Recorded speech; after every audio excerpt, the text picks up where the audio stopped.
Hey ladies and gentlemen, welcome back to the channel. As always, it is Nick here, back with your daily crypto news and analysis. And today we're going to be talking about Ripple and XRP, as well as the vast majority of crypto and finance. Let's just dive in and let's start off with this tweet from a couple days ago. This is talking about Gary Gensler saying that the US doesn't need more digital currency because it has the dollar. What's comical about this is if you take a step back about roughly 2 years ago, this was July 16th, 2021. This is from the Fed. Why the Fed hates cryptocurrencies and especially stablecoins. This is from CNBC. What do you see? You wouldn't need stablecoins, you wouldn't need cryptocurrencies if you had a digital US currency. This is from Jerome Powell. I think that's one of the stronger arguments in its favor. Now, the interesting thing about this is that, yes, a digital dollar is coming. The big question is there going to be a lot of issues around privacy and around control? Because for the longest time, whenever we do talk about CBDCs on this channel, and even myself, I've said it time and time again, that it's warranted to have a lot of concerns around these CBDCs on if we will have our privacy retained, if we will be able to, go about business like we do now, like what's going to happen with this? Because we've talked about even the digital euro, right? Restrictions. Limitations. There's a lot of problems tied to these CBDCs. To me personally, the big bet on CBDCs is, we have a central bank digital currency system where, there is no restrictions. There's no, them looking into your transactions. Your privacy still is retained. And, there is no restrictions on how you do or, make transactions. But that big bet it's a huge one, and we're putting a lot of trust in the central bankers to not, have those restrictions and not look into your transactions. And I do also question, can we even trust the central bankers? But also, I think that it's very beneficial to have players like Ripple and Stellar on board and actually helping these CBDCs, or at least providing insight on CBDCs, because it does beg the question, can we trust Ripple? Can we trust Stellar? And for the longest time in this market, I think that we have looked into a lot of the players around Ripple and Stellar and many of these other companies that are kind of working on CBDCs, or at least providing solutions for CBDCs. And I would argue that we can technically trust a lot of these private players, but also I think it's very beneficial to have these private companies, tied to these, because, if it's just the central bankers creating these central bank digital currencies, then it's a definite no for me. But also, we don't know how these central bank digital currencies are going to essentially work. There was a post by CoinDesk as well. This was presented at Consensus 2023 by Hedera, talking about the dangers of government abuse threatening to outweigh the potential economic benefits of CBDCs. And this was talking about, is a surveillance-free, privacy-preserving CBDC possible, with 9% voting yes, 24% voting no, 28% voting technically no, politically yes, and 39% voting technically yes, politically no. And, with a CBDC, I've said it time and time again, we don't need a central bank digital currency. Like, you look at the US, for an example, right? What's stopping the US from utilizing USDC as a digital, stablecoin? I mean, that could essentially be the digital dollar. The only issue with, these stablecoins that the central bankers have is that they can't have full control. That's all it is, right? It's all a control mechanism around CBDCs, which is, again, the biggest worry. And it's warranted. I think that we should be concerned about these CBDCs, because if we have CBDCs, what's stopping them from getting rid of fiat currency? I mean, we're kind of seeing fiat currency being phased out a little bit. Now, the dollar will be around forever. The euro will be around forever. These fiat currencies will be around forever. But the question is, will paper currency be around forever? And in my opinion, I don't believe it will. So we need to have a currency that we can trust, that our privacy is there. And already today, I mean, technically speaking, they could also track your fiat currency payments. There's nothing stopping them from doing that. There's nothing stopping them from looking into your bank accounts as well. So, do we even have privacy? There's a lot of big questions that we should be asking ourselves as well. But I do think that players like Ripple, providing a CBDC platform is very beneficial, because, again, I do think that these names like Ripple, and especially with the use of XRP, is crucial, because this is decentralized by nature. Yes, we will still have a private ledger technology tied to this, but XRP will always be decentralized. We can always use XRP.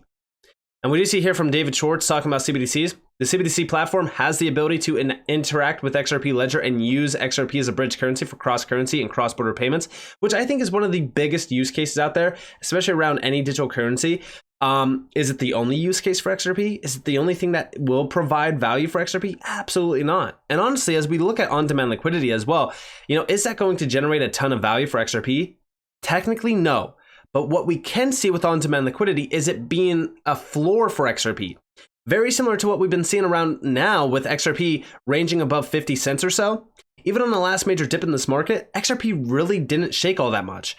As we look at on-demand liquidity and as we do see a lot more adoption for on-demand liquidity, what that does is stabilize the floor while the price of XRP continues to go higher. Meaning it's not going to be only up, from here on out, but I'm saying like, if we look at on-demand liquidity, it builds a stable floor for XRP. And with all of that on-demand liquidity usage, with retail buying XRP, selling XRP, and institutions buying and selling XRP as well, the price will stabilize and continue to go higher. Which again, I think XRP is going to be very valuable. But the big thing about on-demand liquidity is that there's no loser on the other side of those transactions. There's only winners. So it's not going to push the value of XRP sky high. But I do think that on-demand liquidity allows for a much stable price of XRP, allowing the retail sector to buy and sell XRP, pushing the value even higher as well. It's going to be very beneficial. But also, as we look at the Digital Pound Foundation, it's comical because now we are starting to see Ripple being involved in almost all of these major CBDC discussions. Here we have this week at Money 2020, Claire Conboy, sat down with Susan Friedman, Ripple, and Tiana Baker Taylor. I hope that I'm saying these names right. I'm probably not. I'm probably butchering them. Circle to discuss the roadmap for CBDCs and tackle some of the industry's most pressing questions. It was talking about the vision around the roadmap for CBDCs, and we do see here, I thoroughly enjoyed the CBDC discussion with Susan and Tiana.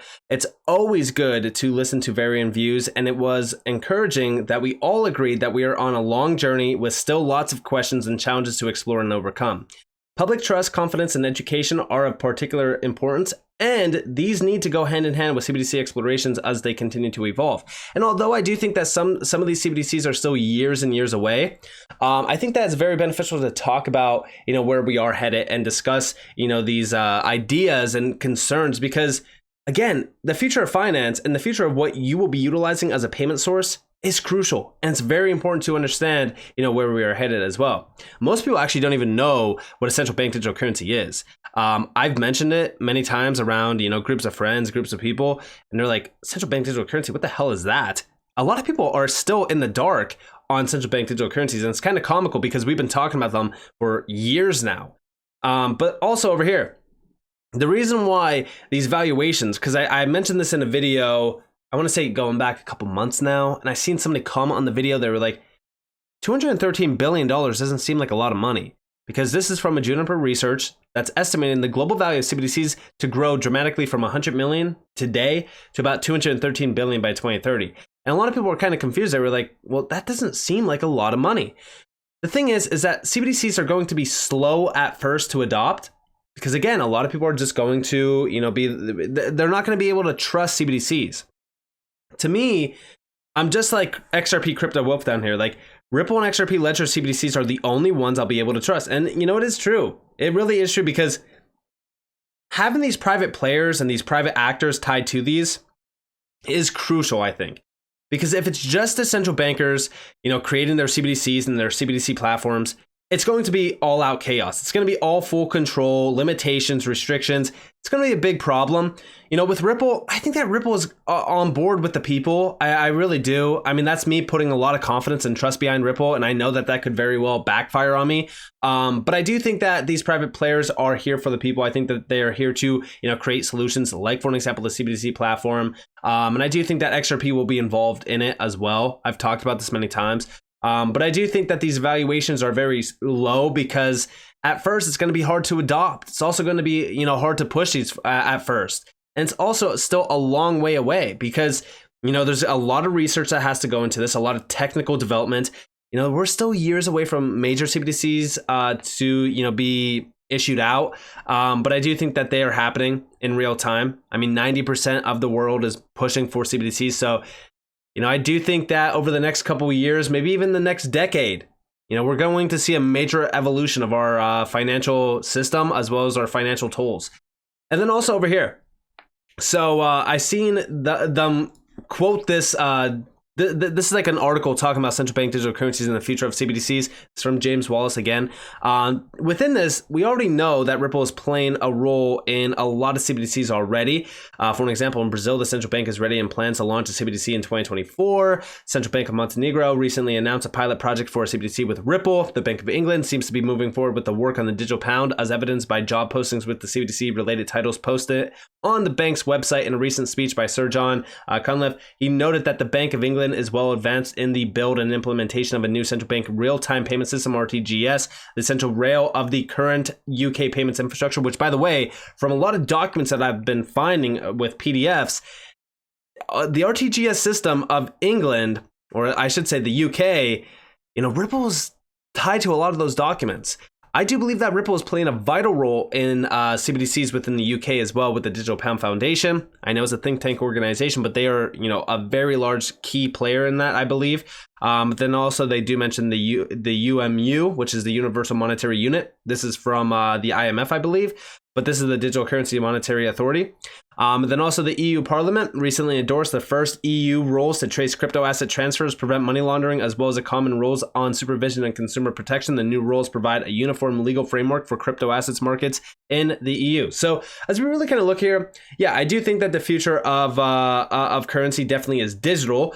I'm hoping that CBDCs are not as terrifying as we have been going over them, because there's a lot of wild factors tied to these. Because again, there's a lot of problems around like tracking and tracing transactions, your privacy, limitations, restrictions. So I'm hoping that they're not as dark as we're making them out to be. But I do think that with names like Ripple tied to them, they could be very beneficial for the public. I also question if we even need a retail CBDC. I think that a wholesale CBDC 100% is crucial, but if we do get a wholesale CBDC, we most likely will get a retail one as well. But also over here from Anthony Welfare, how Hong Kong plans to test its digital dollar and $229 billion mortgage market using Ripple, CBDC technology, and the XRP ledger. More details on our project with the HKMA. Two of the pilot participants, Fubon Bank, Hong Kong, and blockchain solutions provider Ripple will examine the EHKD's use in residential mortgage loans, which accounted for a fifth of the banking sector's loan book in April. The pilot project will look at potentially giving an EHKD loans to homebuyers in an e-wallet, both online and offline. The pilot participants said the project aims to turn deed records into digital tokens on the blockchain, helping keep a single source of truth about the deed, which is integrated into the loan approval process. This is a huge deal. Again, real estate, big market, big area to focus on as well.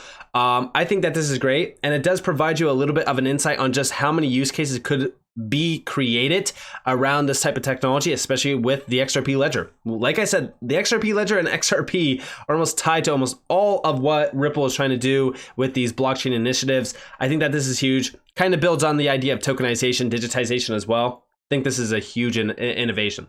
Also, by the way, with this, we did see Anderson post a little bit about Ripple, Hong Kong, and a CBDC pilot. A story in 3 pictures, which, by the way, this has taken a while. This is going all the way back to 2019. Here's Christine Lagarde, by the way. We don't see her mentioned. There's also a ton of other players here as well. Here's Norman Chan, Chief Executive, Hong Kong Monetary Authority. Brad Garlinghouse, of course. Then also in the next slide, we do see prospects of CBDC in International Monetary System. Here you guys have Norman, Chief Executive, Hong Kong Monetary Authority. And then, of course, the last slide, Ripple to demonstrate tokenization in HKMA, EHKD pilot program using new CBDC platform, the Hong Kong Monetary Authority. Looking at a retail CBDC use cases such as an equity release of tokenized real estate assets with Ripple's new CBDC product.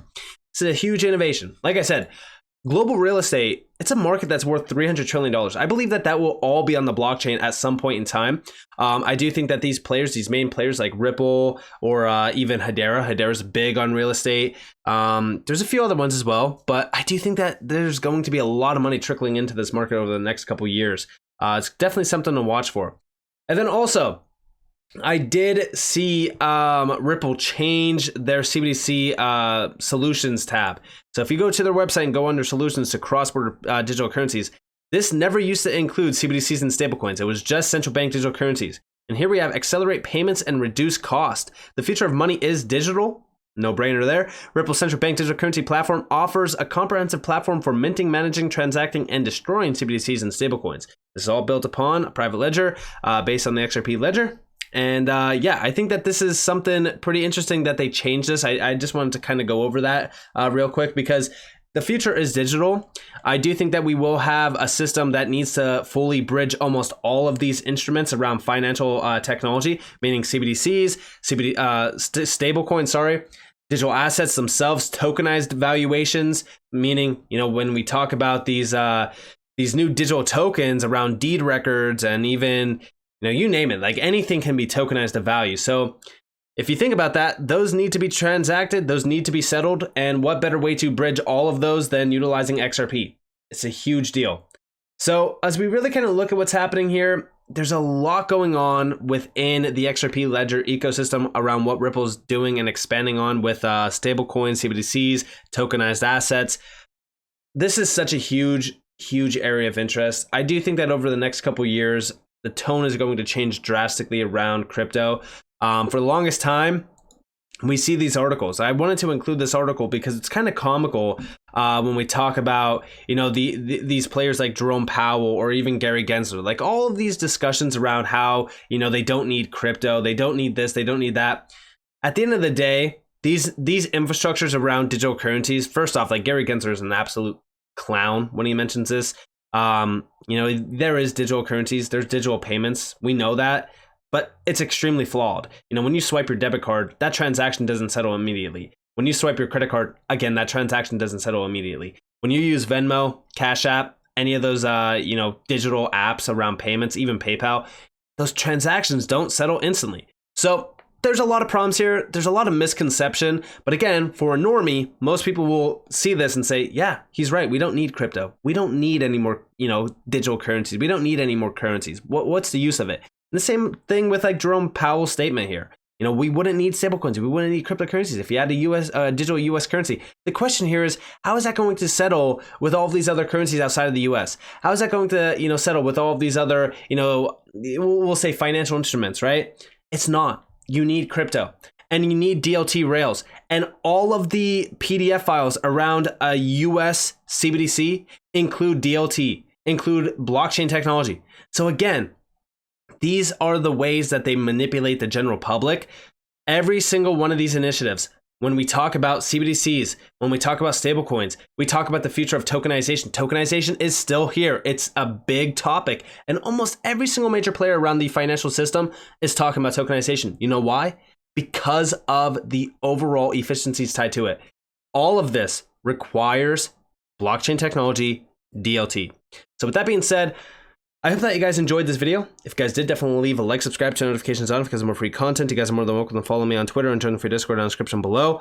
So it's up to you all. Have a beautiful day, beautiful night. Wherever you guys are on this before, this has been Nick. Peace out, guys.